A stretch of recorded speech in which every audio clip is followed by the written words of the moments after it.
Hey there, grade 8s. Welcome to lesson 6 of chapter 3. In this lesson, we're going to be talking about dividing fractions. So if you remember from the last lesson, we were actually trying to use the inverse of division, which is multiplication, to multiply our fractions. So a quick example, if we have 2 over 3 times 1 over 4.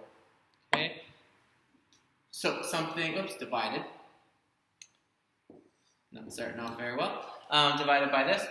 There's a couple ways that we could do it. We could do kind of our double cross line, or we can flip the second one. So we have 2 over 3 times 4 over 1, which would give us 8 over 3 in this situation. We could simplify this to say 2 and 2 over 3. So that's what we would get for this example. So I'm going to talk about a couple other ones where we can actually try to simplify things first.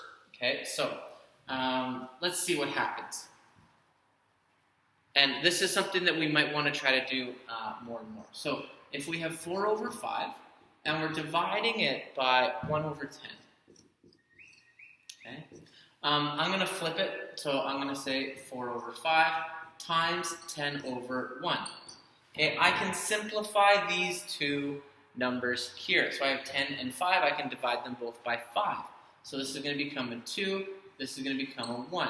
So I have 4 times 2 is 8, 1 times 1 is 1. So I actually simplified it well before the actual process, and then my answer ends up being 8 wholes.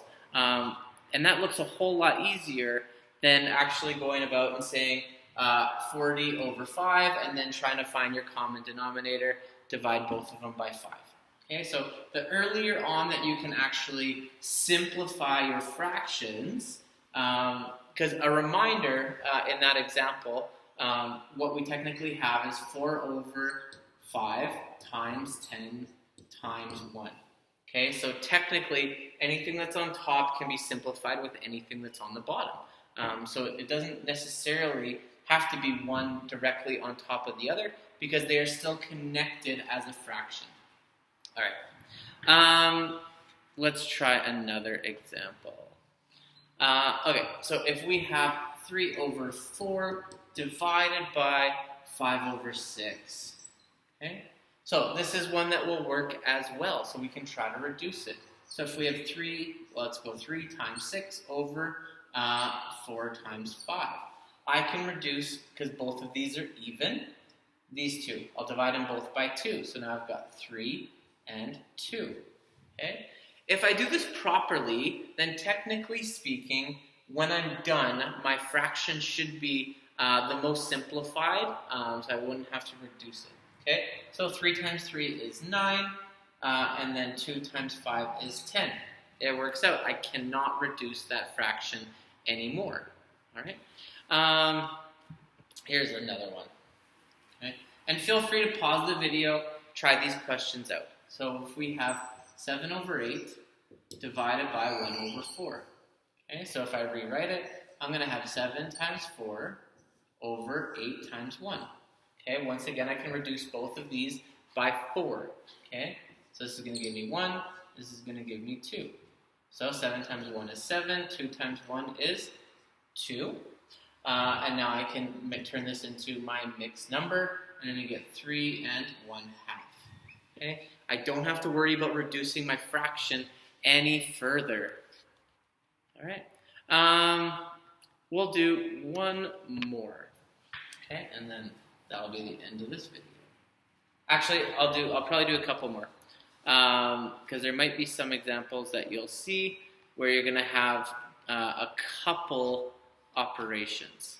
No, actually, we'll just do this last one. Okay, so if we have 3 over 5 divided by 1/4. Okay. So once again, I'm going to flip it. 3 over 5 times 4 over 1. Okay, none of these can be reduced, so that tells me that it should be in its simplest form already. So 4 times 3 is 12 over 5, and then I'm going to simplify it. Okay, but when I say simplify, I mean turn it into my mixed number. So 5 can come out of 12 twice, and that leaves you with 2 fifths, and I can't reduce it anymore. It is in its simplest terms. All right. This is a kind of an add-on from our last lesson where we were multiplying whole numbers and fractions. So this shouldn't be too much new information. If you understood that one, then you should also understand this one, as it's fairly similar in its construct. All right, make sure you check your homework. If you have any questions, you know what to do. Bring them to the Hangouts or Zoom, and good luck.